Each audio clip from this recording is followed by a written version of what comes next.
All right, good morning, everyone.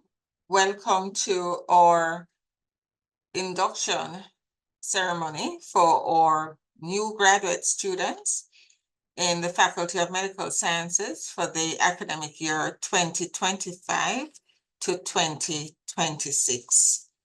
I want to welcome our new students very heartily as you embark on this next phase of your academic journey, and to let you know how delighted we are to have you join the faculty and wish for you every success. I want to welcome our program coordinators, heads of department who may also have joined, and also our presenters this morning. I would also especially like to welcome our Dean of the Faculty of Medical Sciences, who is Professor Joseph Plummer. And at this time, I would like to invite him to bring greetings and to make some comments. So good morning, Dean Plummer.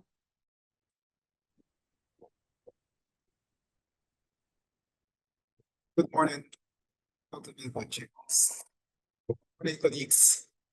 Good morning, students. Can you confirm you can hear me, please? Okay, so for me, Dean, I don't know about anybody else, it sounds a little faint. Unique.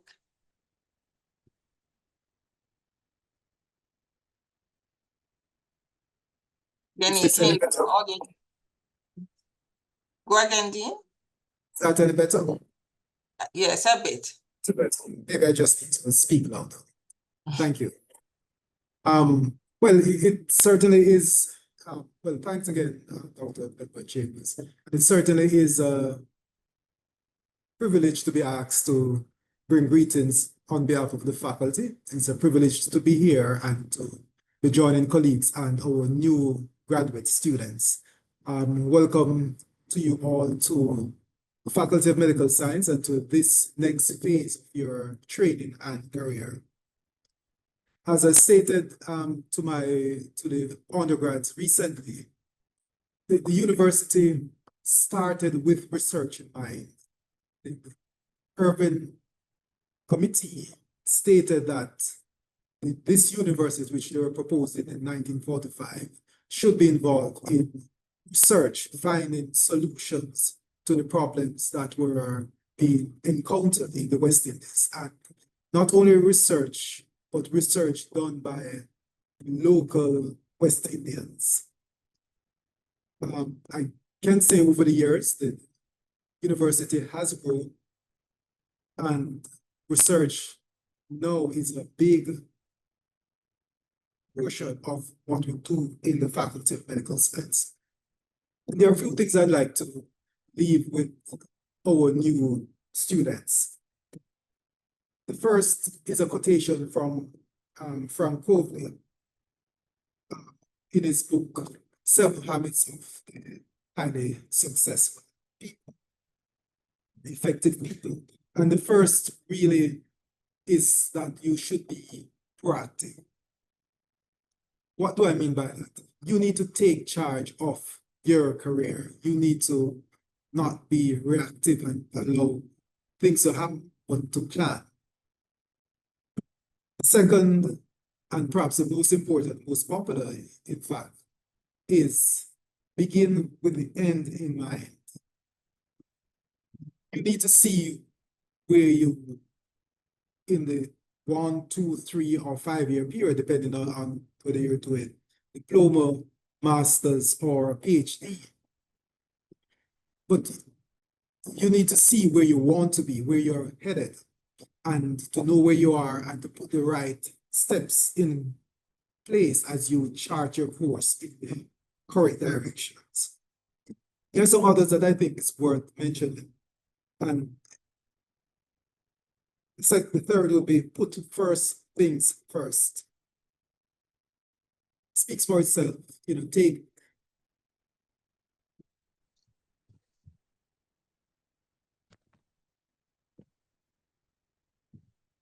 So a couple of things I'd like to leave with the team would be think win-win. Again, that speaks for itself. Research really requires a lot. It requires collaboration. You need to synergize. This book actually suggests that you seek first to understand, then to be understood. So take life in stages, albeit that you should remain positive.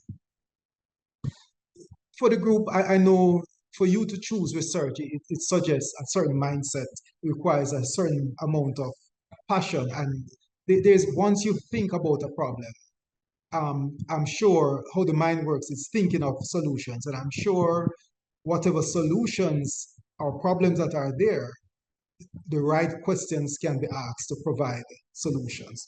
And it's that path that takes us on a journey that provides us with good research questions and solutions.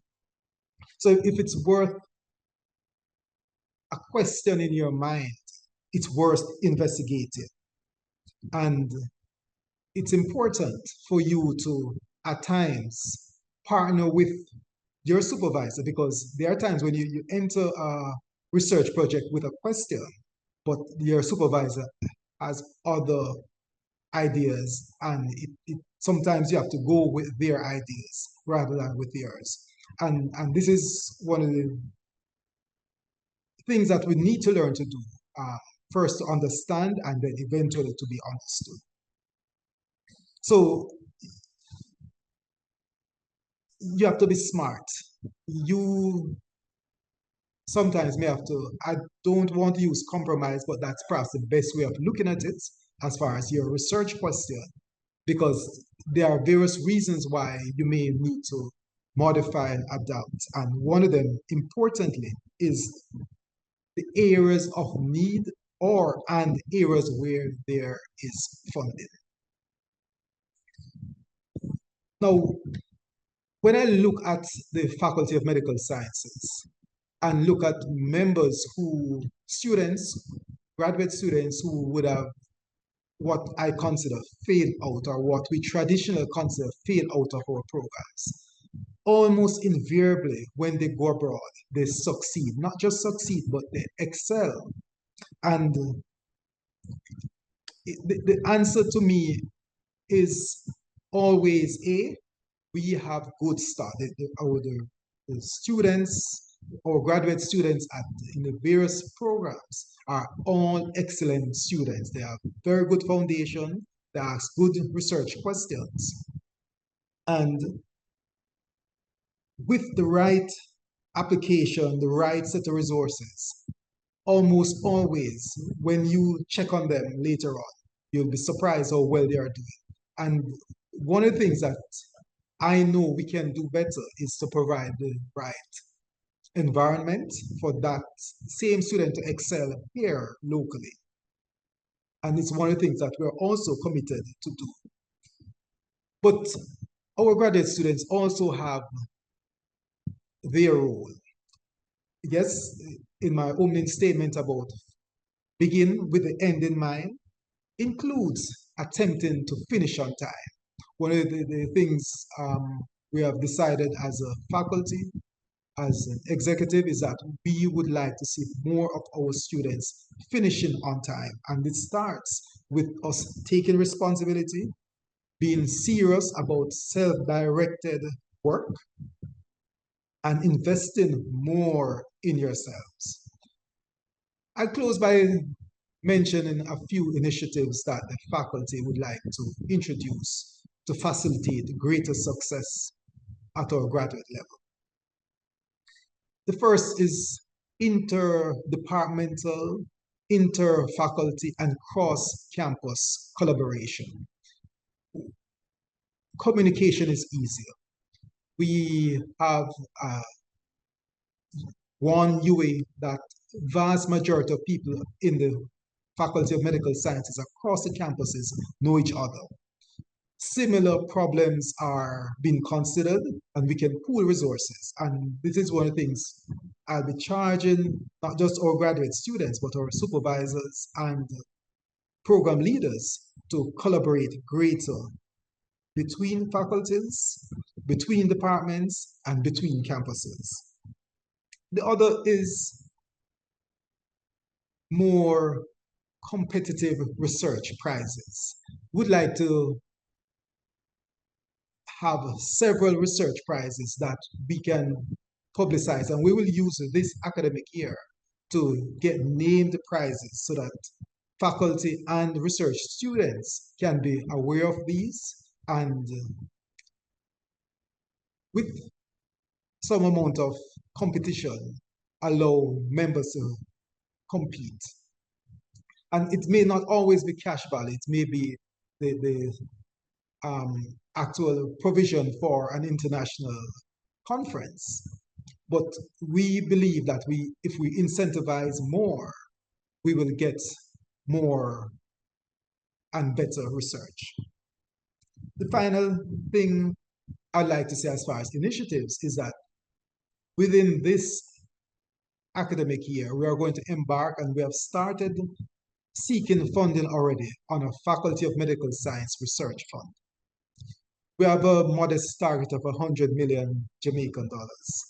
And as we speak, we are reaching out to private sector, both locally and regionally, to obtain funding for this. But what we're hoping is that we will be able to offer more grants to our research students. A few words as I close about mental health protection, self-protection, self-preservation, and success. We're all adults. We do have social and family lives that we need to consider, and therefore we have to learn to pace ourselves. I think, especially involved in research in the Faculty of Medical Science, each and every one of us need to have an hobby.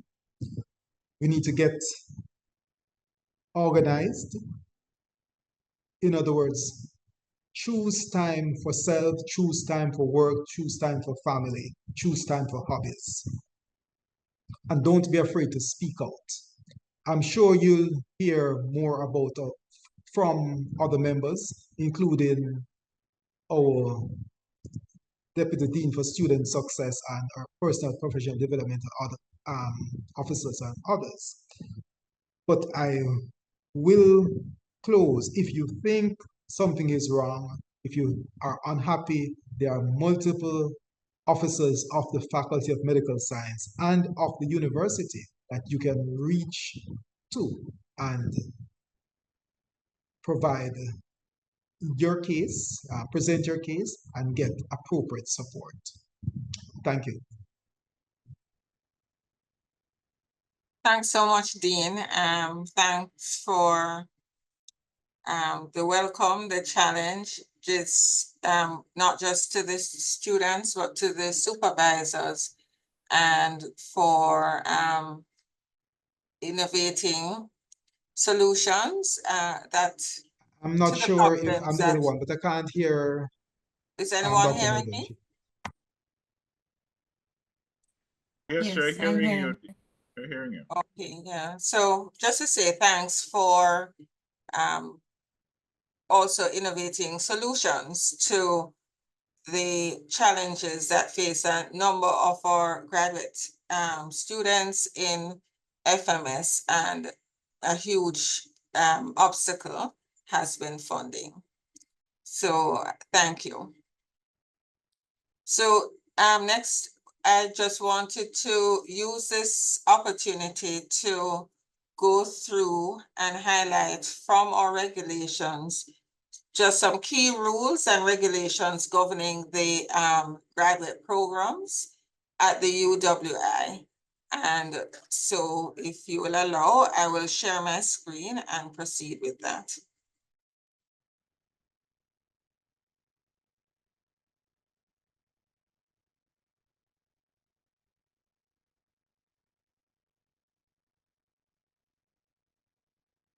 Okay, right. So I'd like to just go through some key regulations governing our DM programs.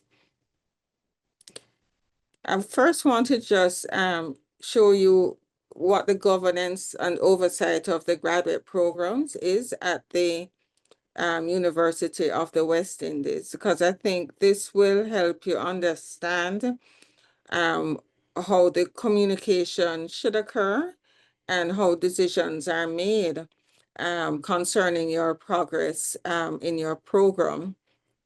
So just to say that your programs will be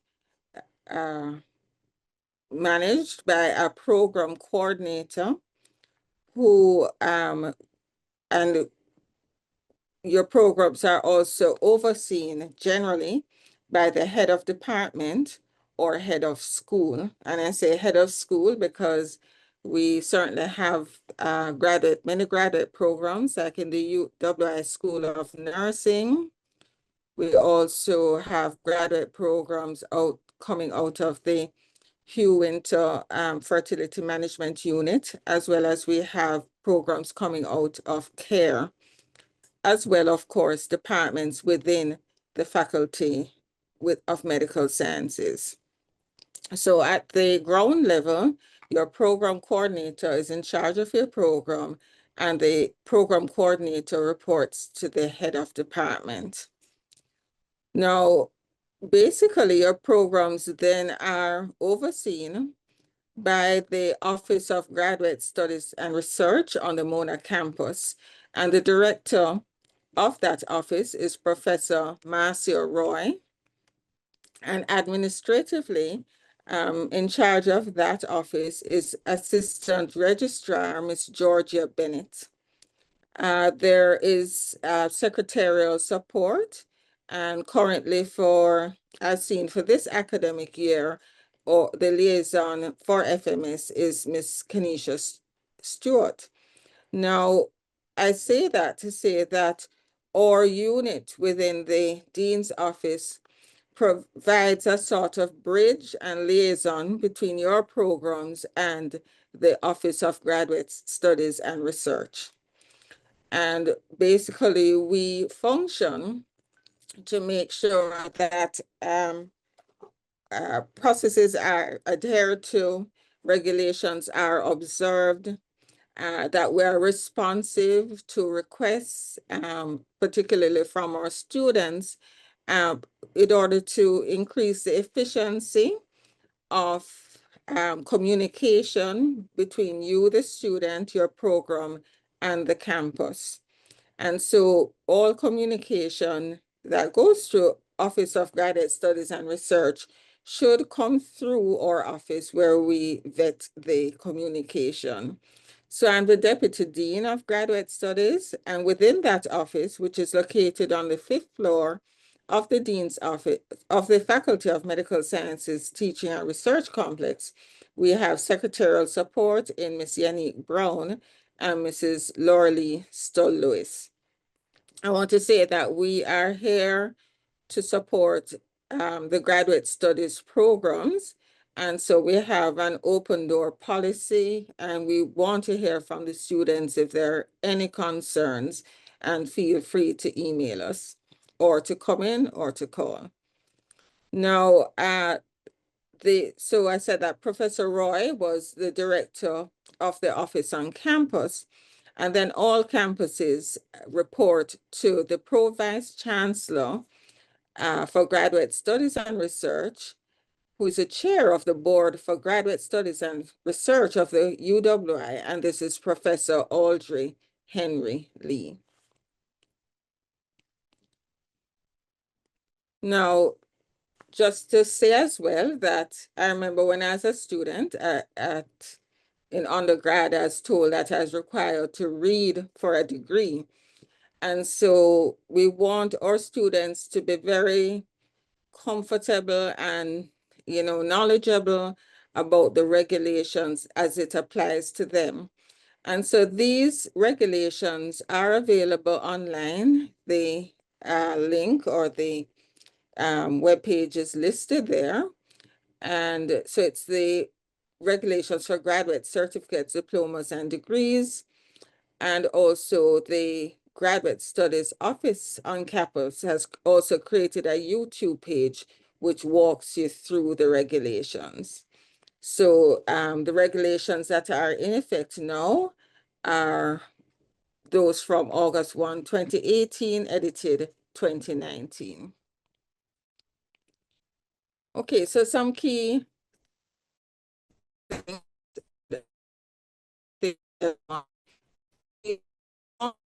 that students are required to register for each semester. And there are deadlines for registration, and the deadlines usually are the first week of semester 1. So we have gotten notices for this current academic year, certainly for semester 1, and registration this semester ends on Friday, September 12, 2025.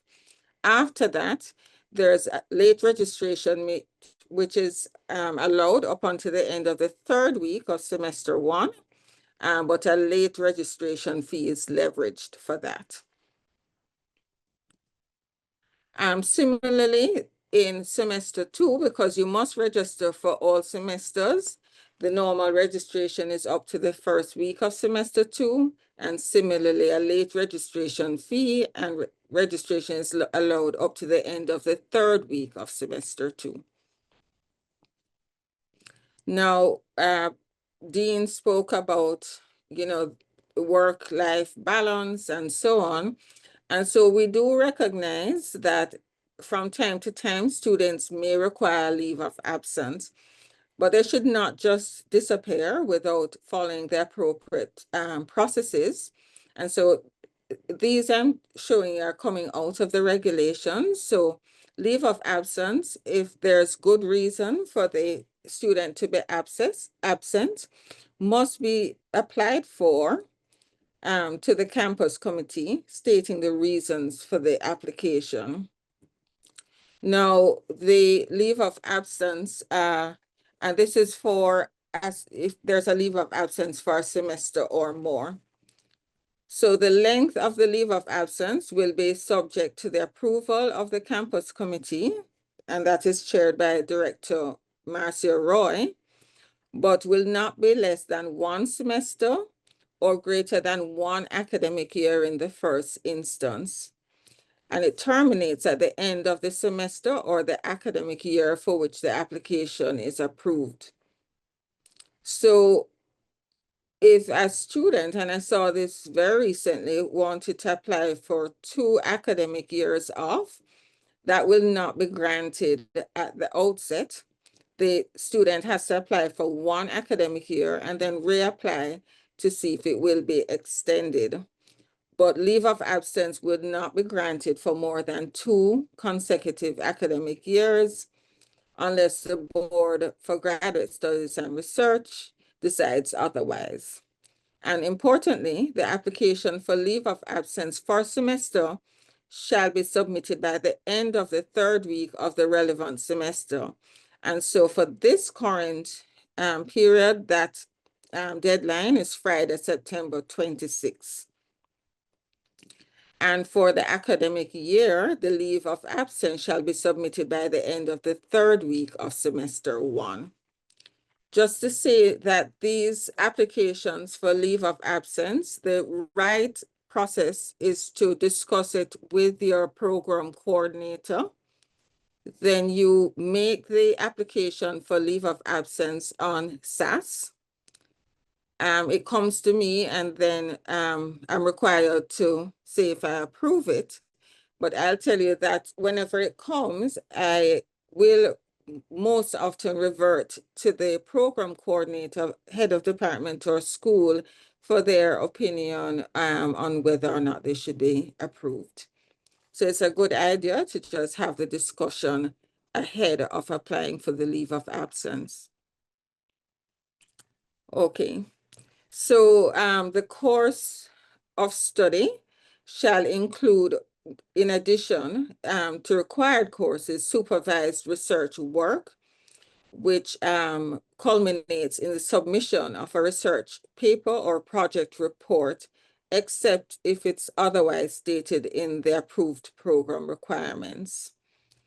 And so the subject of any such research paper or project report shall be recommended by the relevant head of department to the campus committee for approval not later than 2 months before the date of submission of the research paper or project report. Your program coordinators tend to manage this aspect very well. Now, it's important that you understand that supervisors of particularly MPhil and PhD candidates are required to submit biannually to the campus committee through the head of department a report on the work of any candidate placed under his or her supervision. And just to let you know that members of the advisory committee for your research project are required to meet at least once per year with the student, with you, and based on their meeting shall submit to the campus committee through the head of department an annual report of the student's progress.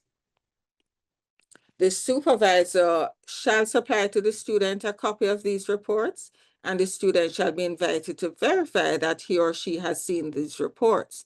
So just to say now that since the last academic year, these progress reports are done online and through the PeopleSoft portal. And so this requires the students to be registered, because if you're not registered without a UWI email address, then you will not be, you just won't feature on the system. And of course, you won't see your supervisor's report. So it's very important as we help to track, to help you to get through your programs efficiently, that you remember just how very important it is to be registered and to have your credentials with the UWI current. Okay, so just to bring it out there, that all project reports are vetted electronically by the university for plagiarism. Now, once this is done at various levels. So for the taught masters, it's done at the program level, but certainly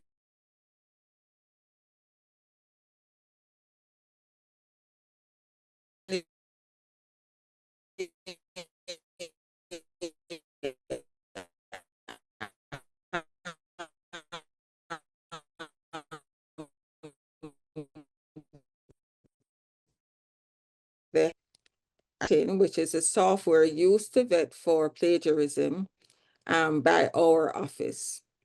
And I just want everybody to understand that when the projects get to that level, if there's any concern about plagiarism, this is reported to the Board for Graduate Studies and Research.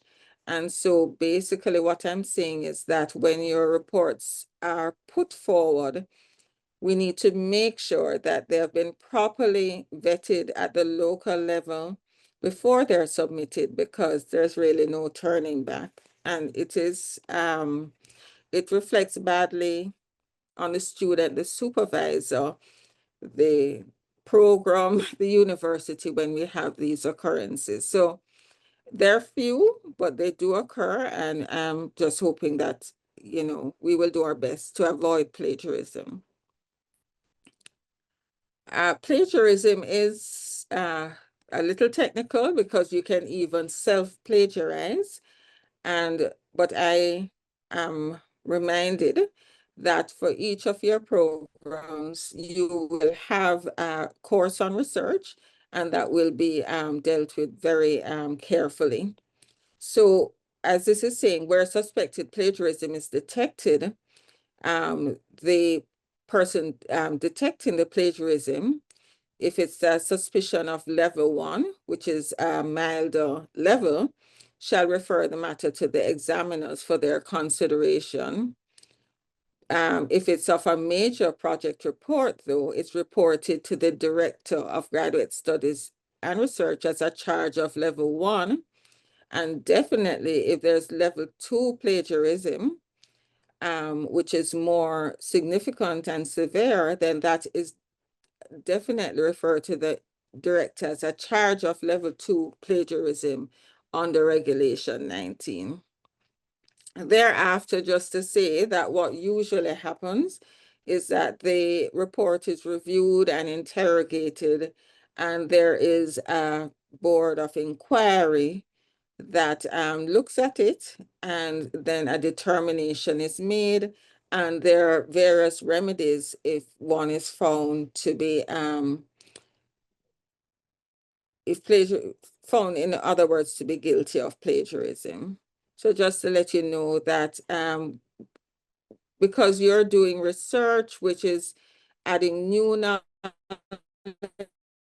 we have to ensure that the integrity of the intellectual property that you're putting out is upheld and it's credible, so that we don't bring our institution, even our region or programs, into any disrepute.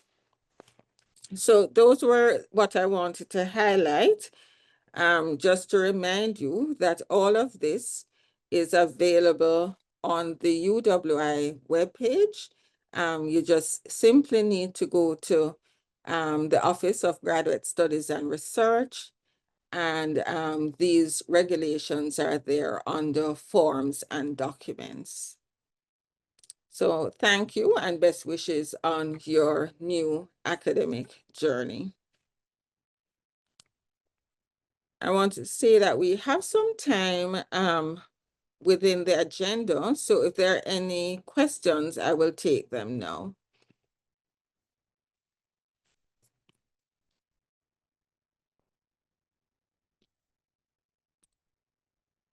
Okay, so I'm not hearing any questions and I'm not seeing any hands raised.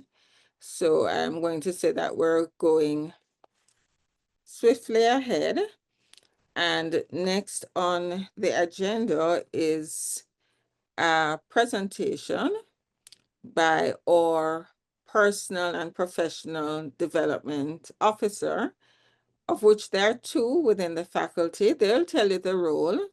One is Ms. Georgia Satchwell, who is on, but I think Christina Walker is going to make the presentation. So welcome, Christina and Georgia, and thanks for always being willing to showcase what you have to offer to support our students on this journey. Thank you. Hello everyone, I'm Christina Walker, and just give me a second to pull up our presentation.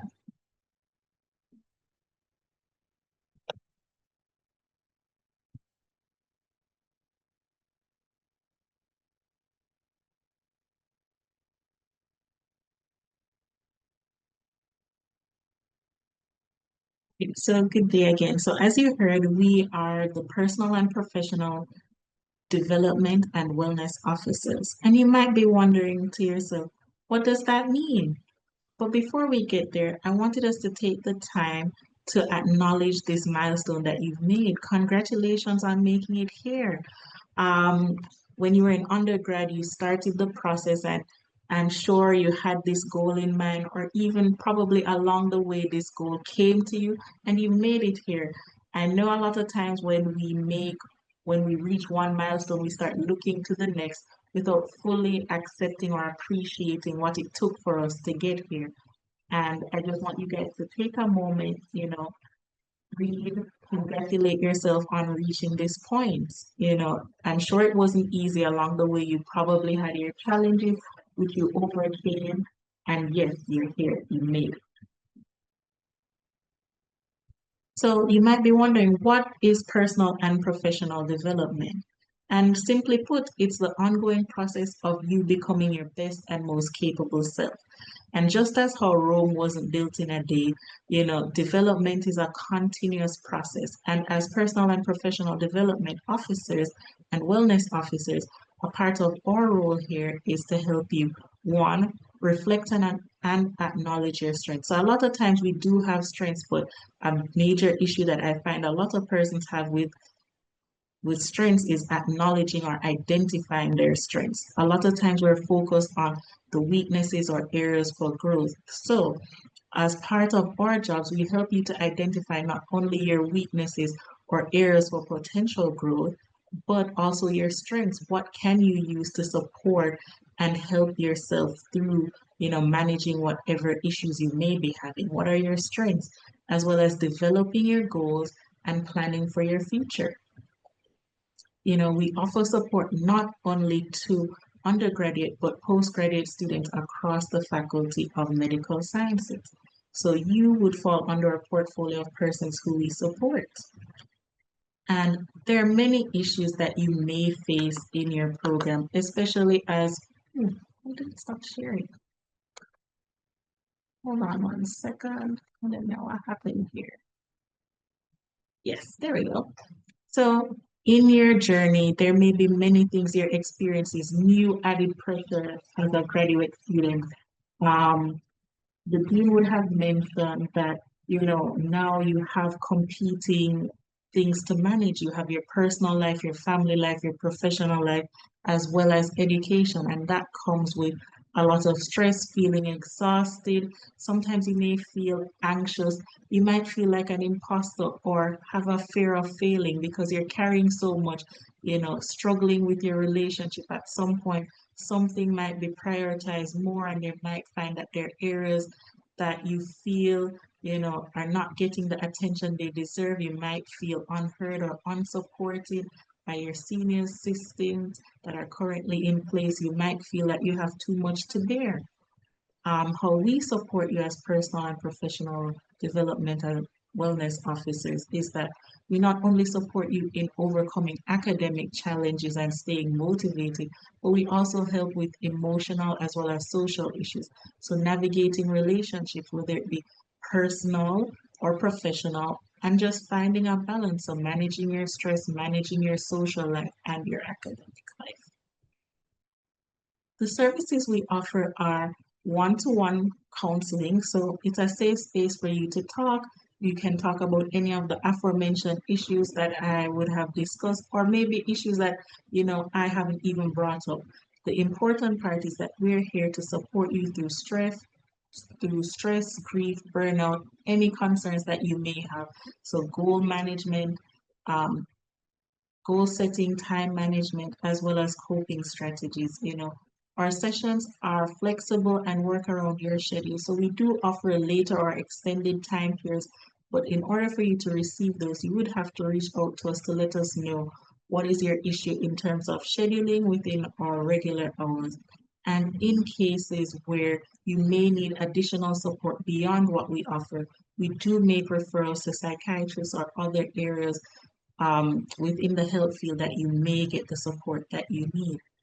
In our setting or space, there's no issue that is too small or no student that is too strong to need support. We all need support regardless of where you're at. Some might need more support than others, but we're here to help you no matter what it is that you need. And if we're unable to help you, we're able to help you find the places that you can get the support that you need. So as I just said, it kind of wraps up what we do. We help students to think, feel, and do better. And, within our team, Dr. Chambers would have mentioned, myself and Georgia, but we also have the support of the new Dean of Student Success, Dr. Leopold Powell, as well as the Dean, Professor Plummer. So we are all here to ensure, as he said, with the end goal in mind, that you've reached the goal that you have of leaving here, gaining, not only academic experience, but experiences that will develop you as a whole professional, that where you go, you'll be able to shine. And, Miss Satchwell, I don't know if you're able to come on and just say hi. Miss Satchwell and I are both trained clinical psychologists, meaning that we're able to help you with any one of the social, emotional issues that you may have, as well as your academic issues. Miss Hello Satchwell, are you able to everyone. say My hi? name is Hi everyone, welcome, welcome, welcome. We're so happy that you're here and we're looking forward to meeting you at whichever part of your journey you'll connect with us. If you do see us on campus, do say hello to us. We're always happy to support you guys. Thank you. Bye. Great, thanks, Ms. Satchwell. And myself. So I'm Christina Walker, also a clinical psychologist.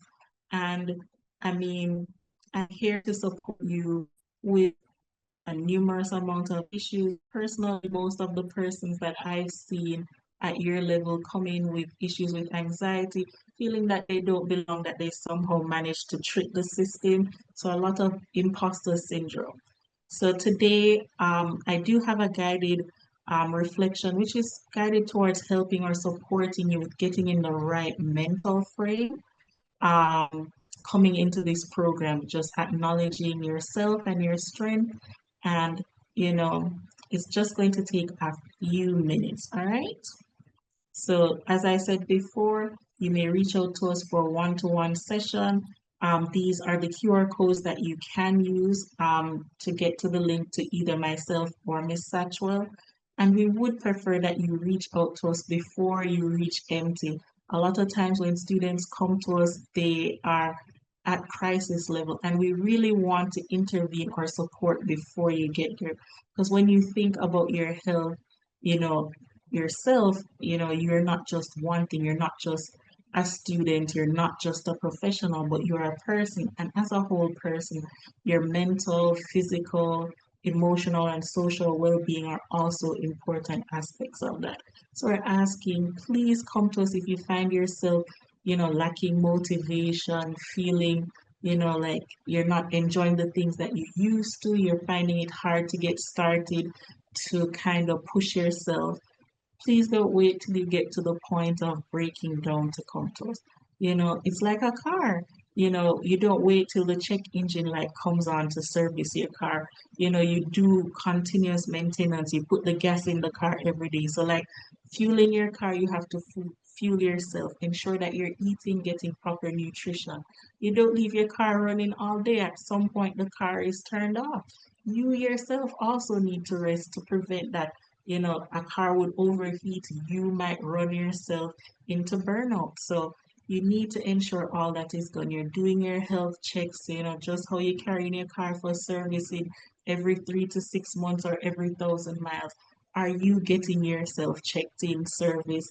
Are you going to see your GP? Are you getting all your checks in place to ensure that you're operating at top physical health? Because if there's like one issue in there, if you're not feeling well, that's going to impact your performance. If there's some issues at home or with family, with friends, with your superiors, those are also going to impact your experience here. And while we won't be intervening in a manner to fix these things for you, we will support you in being able to find these solutions for yourself, in problem solving, in helping you find the right places that you can get help. All right, so let's get to this guided visualization. Let me see if it will play. Second, please let me know if you are hearing the background sound. If not, I'm just going to do it without it. All right. Are we hearing the music? No, we're not. Did you allow your audio to be shared with us? Just check in on that end as well. Sure. Hold on 1 second. Let me try that. In sharing. Set. It asked me share sound. Here we go. All right, let's try this again.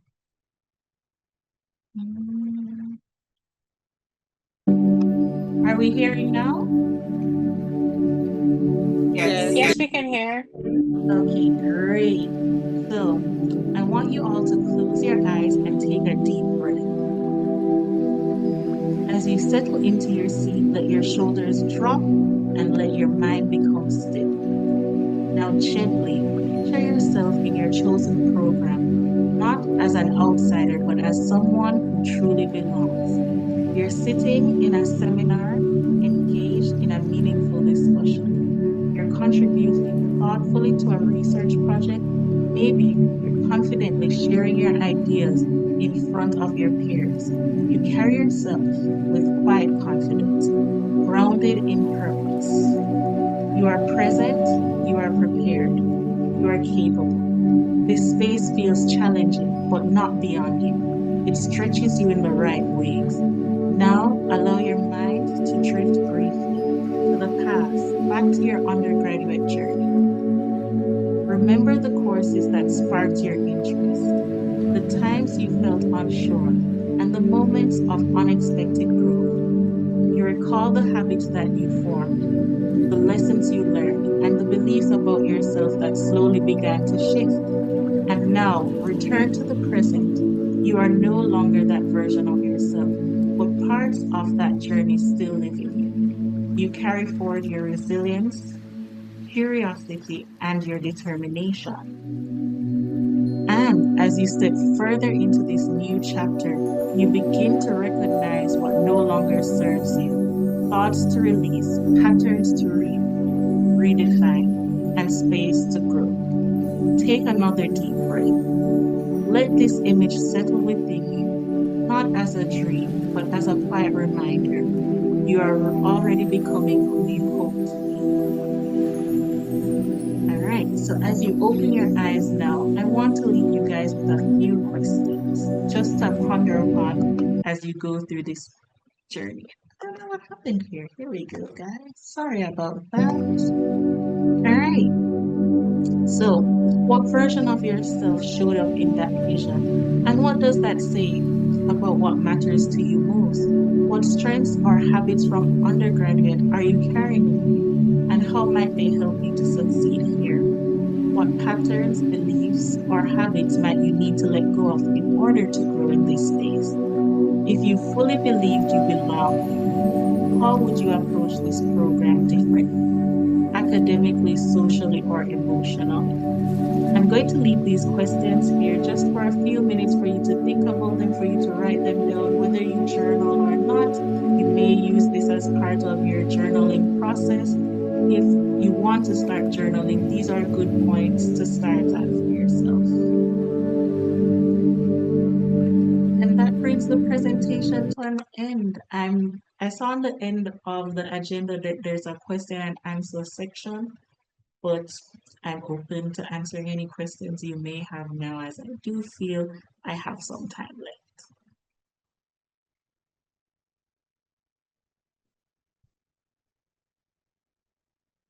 Okay, it doesn't seem that there are any questions for now.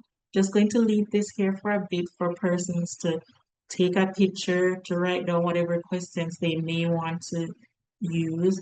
And just to let you guys know that we're here to support you.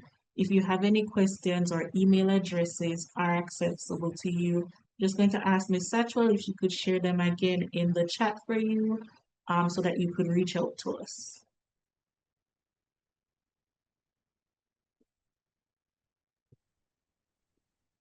Have a Okay, great day, everyone. thank you again, Ms. Walker and Ms. Satchwell. I think we have a very quiet audience this time, and we want to thank you for your presentation. We do have one more presentation, but as we await Professor Abel, who is completing ward rounds, to join us, from our office, we just wanted to offer a little gift to two of our graduate students, hopefully, for coming. But to get this gift, you have to answer a question, which we're going to put in the chat. So the gift will be a gift certificate from the University Bookshop, hoping that will help in a small way, but it's our little gesture of thanks. And so I'm going to put the first question in the chat and then ask only a graduate student to respond by raising your hand and then giving the answer. So the first question is this. Dean Plummer mentioned a book during his presentation. He quoted some guidance from the book that gave good information for improved chances of success. Can anybody give the title of that book or the author of the book? I hope you heard it.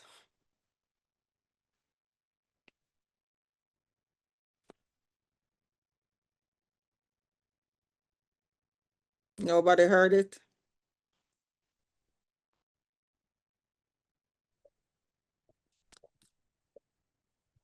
No, no takers?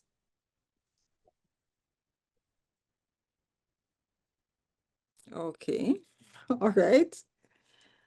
All right, so you're making it very difficult for me today. Khalifa, no. Risa? Eustace? Hi, You're is it hi, Risa Eustace here. Is it Stephen Covey? very good. Do you remember the Hello? title? Uh Okay, I think I it's can't something like the 7 Habits of, I don't know if Prophet's still here. 7 Habits of Highly Successful People or something like that. yeah, something like that. Yes, 7 so habits of effect people from COVID. yes, so thanks, Risa. So we will ask you to stay on at the very end so you can get your details and we'll get that gift certificate to you. All right, so I want to give one more, and this one might be easier. So this question, let me type it in to be fair to everybody.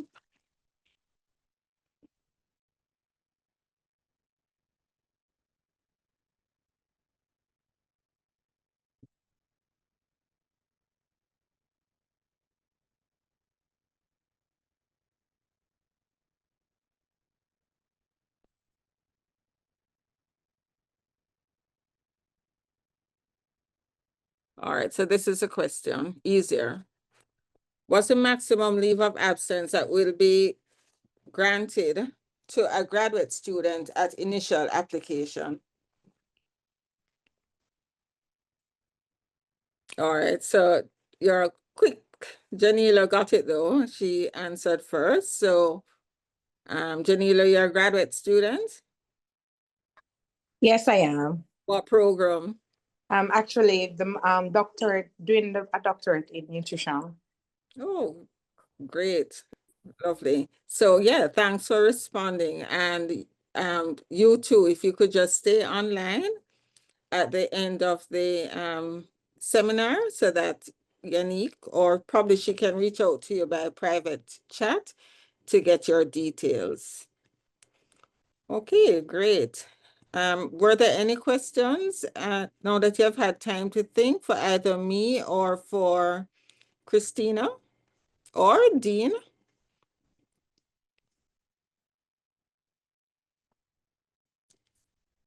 Okay, no, all right. So Prof. Abel is to join at 12:30. It's now 12:31. So just give us a minute as we reach out to him. And please stay on because I think what he has to share with us, trust me, it's well worth the little wait. It's very important as everything else that has gone on. So please stay on.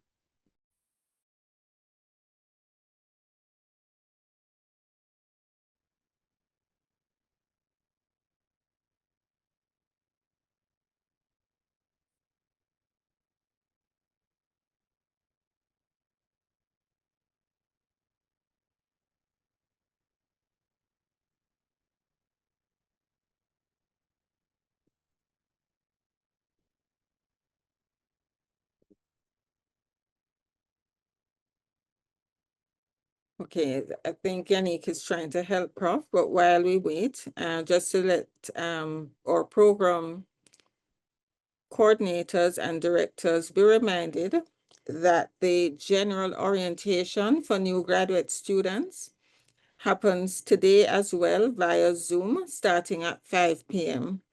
So there'll be a welcome and opening remarks between 5 and 5:30, a motivational address 5:30 to 6, and then informational presentations between 6 and 7. So I'm hoping we all got that that information. We'll send it out again, but ask you to join the general orientation session this afternoon. Now I see Prof's presentation up. I'm just checking that he himself is on. Not yet, or are you there, Prof?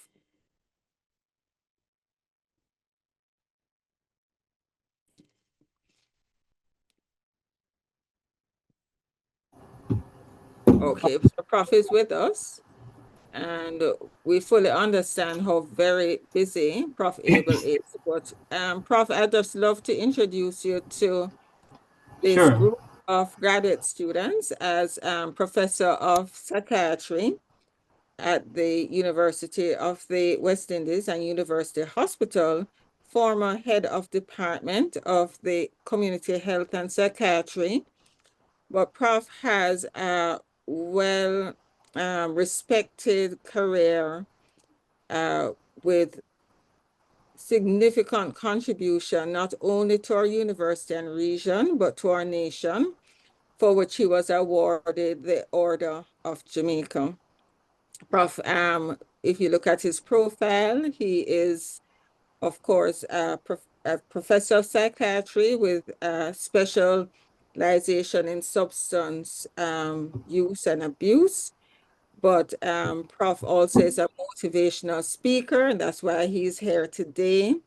He's an avid gardener, very well-rounded person, and has established a number, not just academically, but outreach programs to serve those members of our community and society who have the need for psychiatric support.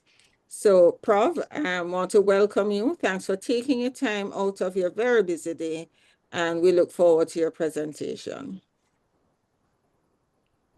Okay, well, thank you very much for those kind words of introduction.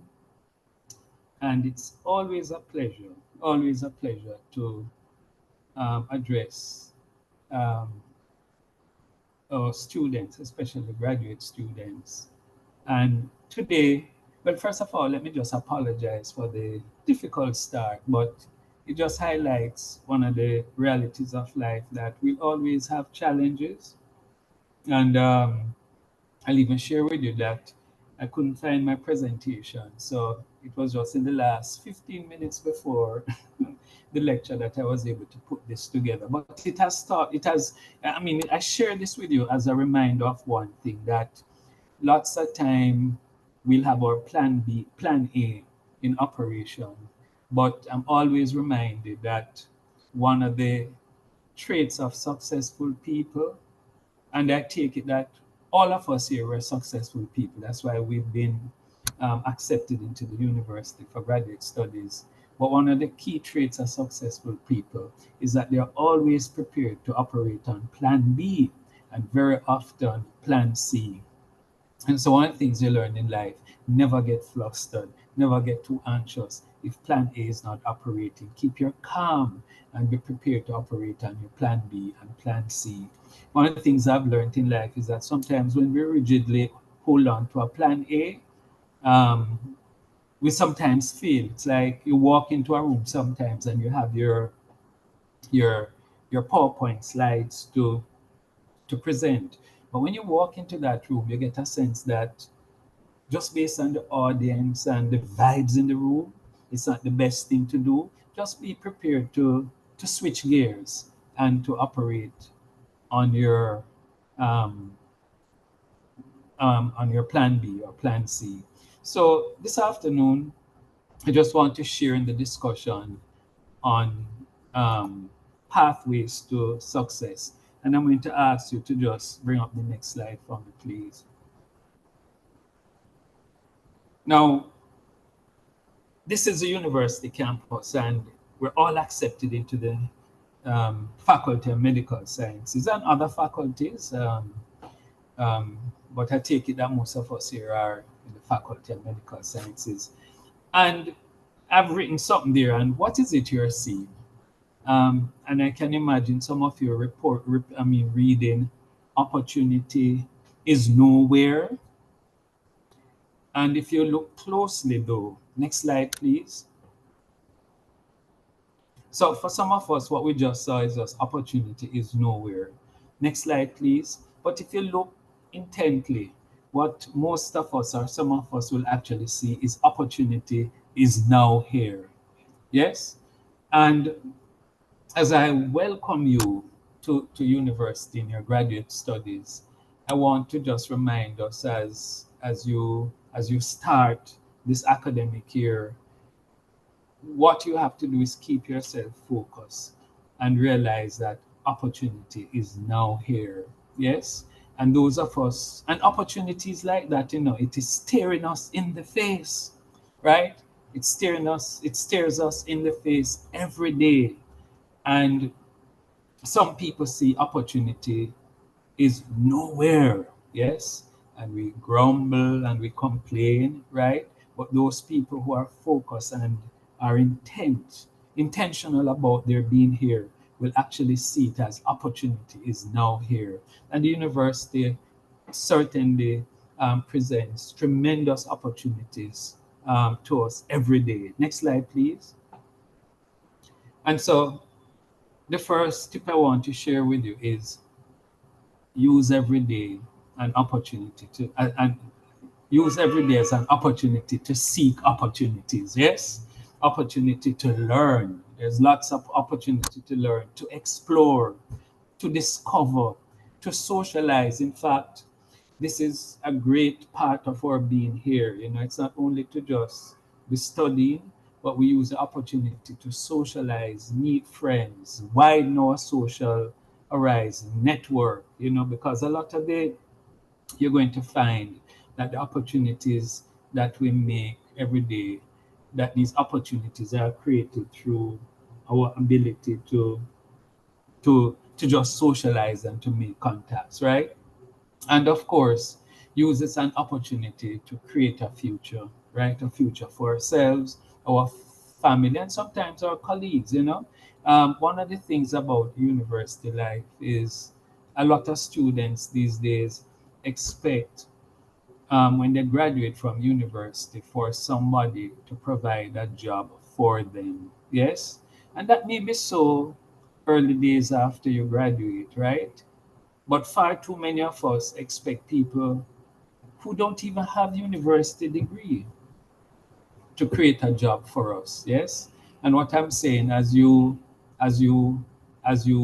sit around as graduate studies, as you study or socialize, also explore the opportunities to create a future and jobs for yourself, so that when you leave here, you don't have to necessarily rely on somebody to employ you, right? But opportunities abound all around, and we have to just constantly seek opportunity. Next slide, please. Reframe. And this is a term that has become very popular. And when we talk about reframe, it's really looking at things differently, because we all look at life through a particular frame. Yes.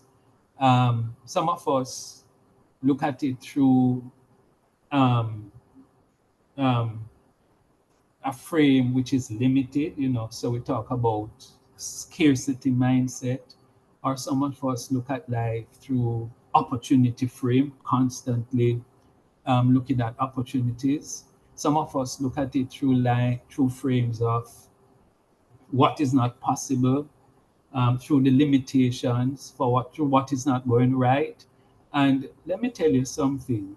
Every day we get up, we're going to be faced with many challenges. Yes. And what we have to constantly do is learn to reframe the many challenges that life presents us. We have to even reframe failures. I remember, and not just on one occasion, but so many occasions I've had to deal with students, grad students who might have failed a course or an exam. And sorry about that. And I often have to tell them that, you know, you sometimes have to just step back and look at this failure, not passing a particular course or an exam as don't see it as the end of your life. And sometimes when we fail a particular course, it gives us an opportunity to resit that course. And in so doing, we sometimes get a better grasp of the material. And a lot of people, it's that very subject that they might have failed their course, that because they got a second chance to do it, they've gotten a broader perspective and have become specialists in that particular area. So even your failures, just reframe them as opportunities to learn, opportunities to grow, and opportunities to move on, right? Because along the way, sometimes we're going to fail, sometimes we're going to fall, but it's never the end of the world. In fact, this story about reframing speaks to a story where there was a shoe company and they were making shoes, but the shoes were not selling. Nobody wanted these shoes to buy. And they brought in their line staff and said, what do we need to do? The shoes are not selling. And somebody said to us, well, we have to change our strategies. Let's go out and sell shoes. So they divided the team into team A, team B, and they dispatched them, into the real world to go and sell shoes. And team A came back and said, not a shoe will sell. The people don't wear shoes. Not a shoe will sell. People don't wear shoes.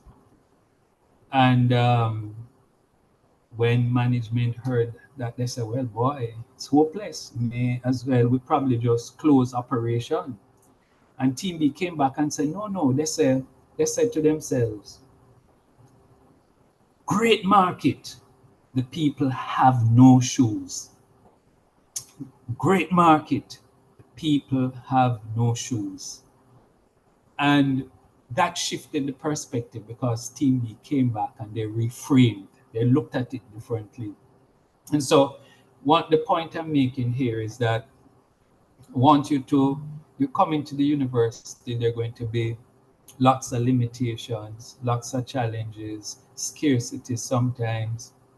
And I want you to look at it and say, the university may have limitations, there may be challenges, but this is a great opportunity for us to learn, to overcome these challenges, and to do things differently. And so I encourage us during your university life and your life, just generally and beyond university, constantly reframe, constantly look at things differently, right? So reframe. And so I want everybody, wherever you are, just repeat it. Reframe. Everybody loudly, reframe. Yes? Remember that. Next slide, please.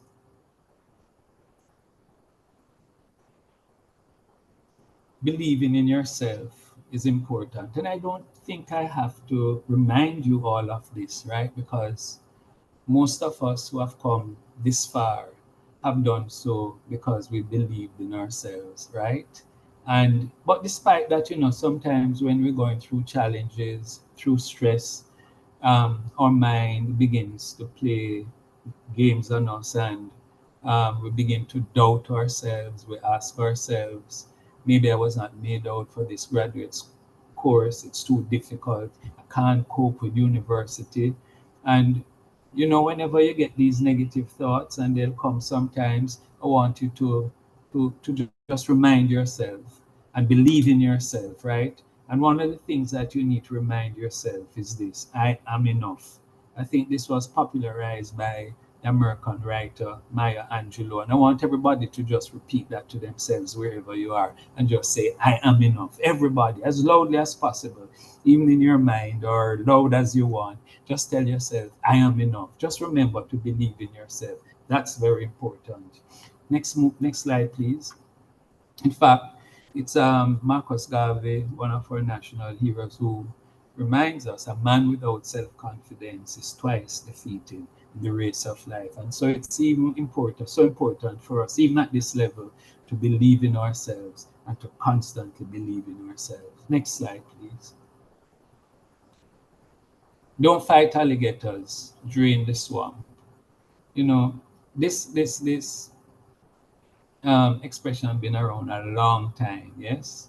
And the story is about, a farmer going out in the field one morning, and he saw a lot of people gathered together, and he asked them. Some of them had, batons in their hands, stones, different weapons and missiles, and he asked, "What's happening?" And the people said, "We hear that there are alligators in the swamp, and we're here to fight the alligators." And the farmer turned to them and said, "But you're all foolish. If you try to fight the alligators, you're either going to be beaten or eaten. What you have to do is just simply drain the swamp. Because when you go and drain the swamp, the water level will go and the alligators will just disappear." And again, I just say to you, while you're here in university, focus on your game. There's going to be so many opportunities for us to fight alligators, right? To be fighting sometimes the lecturers, fighting other students, fighting the system, right? But please stay focused, right? Don't fight the alligators.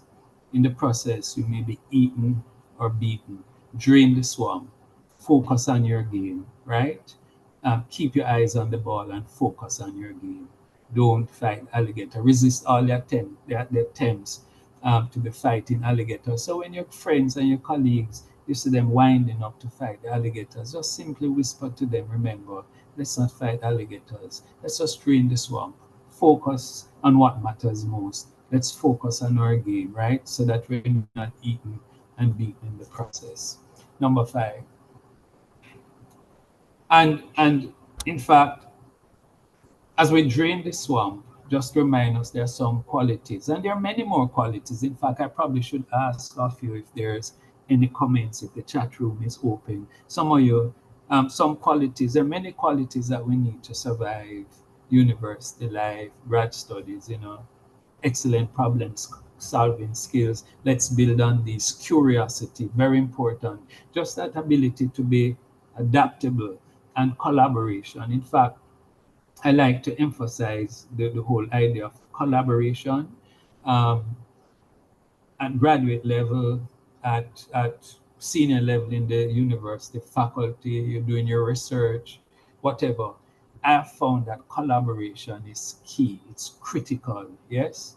Um, um, when you have your group work to do, focus on it and be intentional and just collaborate and work with each other.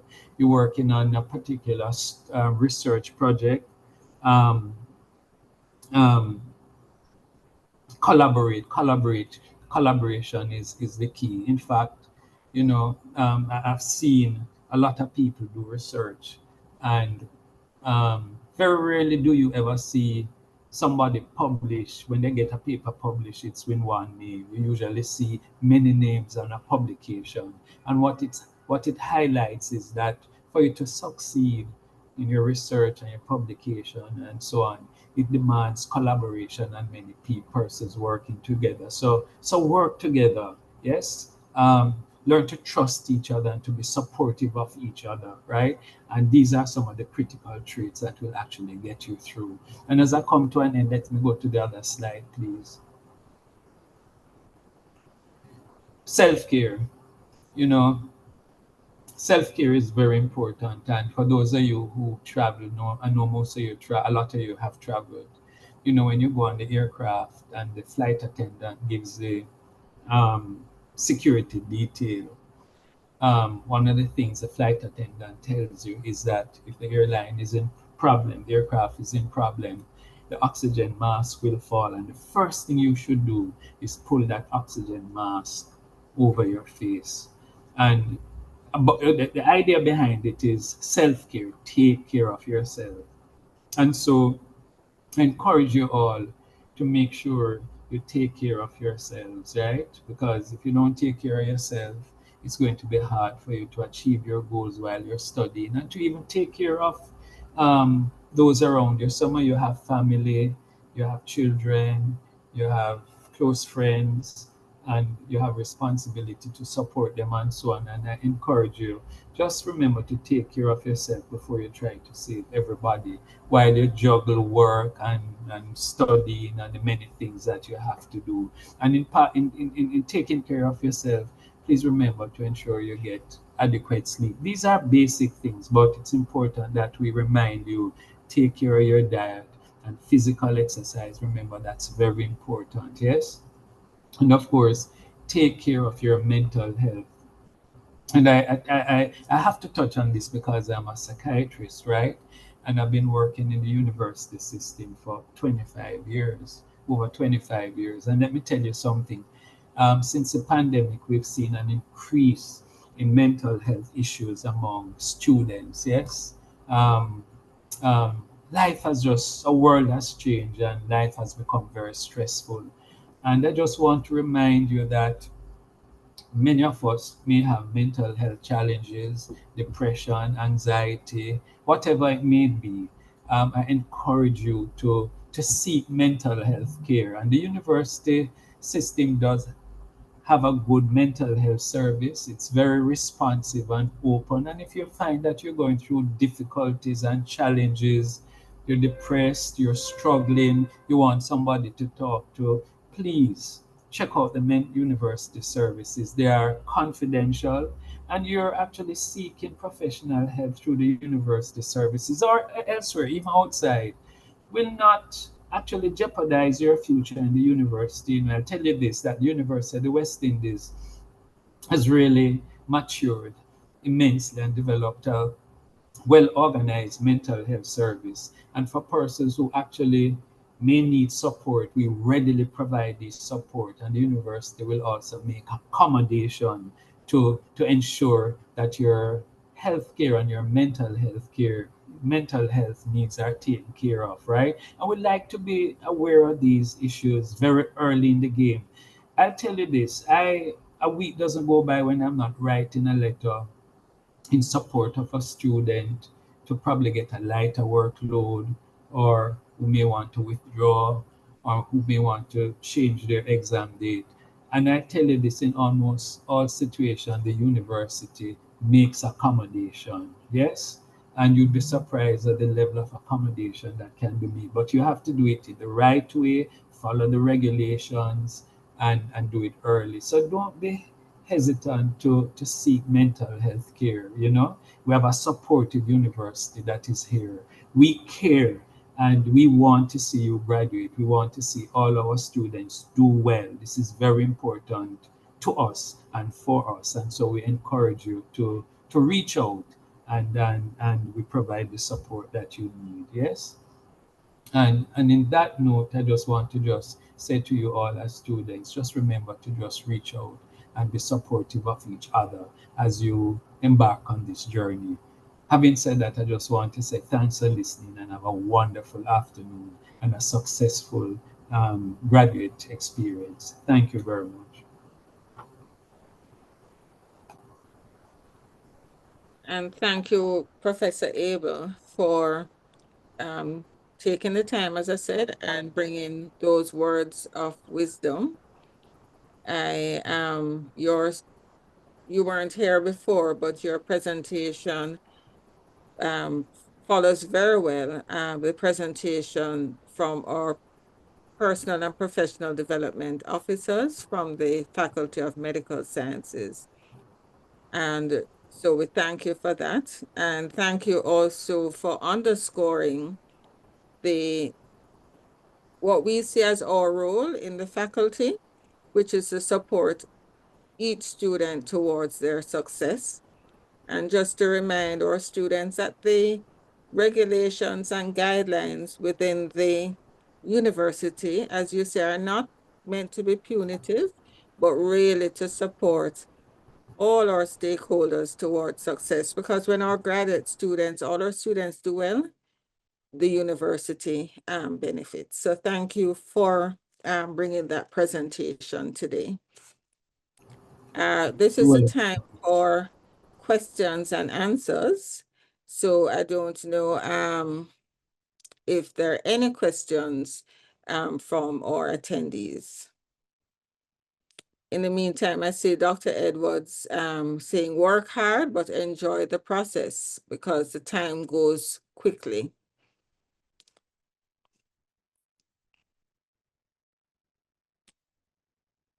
And I won't say what I saw on the first slide, Prof. Abel, but at least there are a few of us who I saw opportunities now here.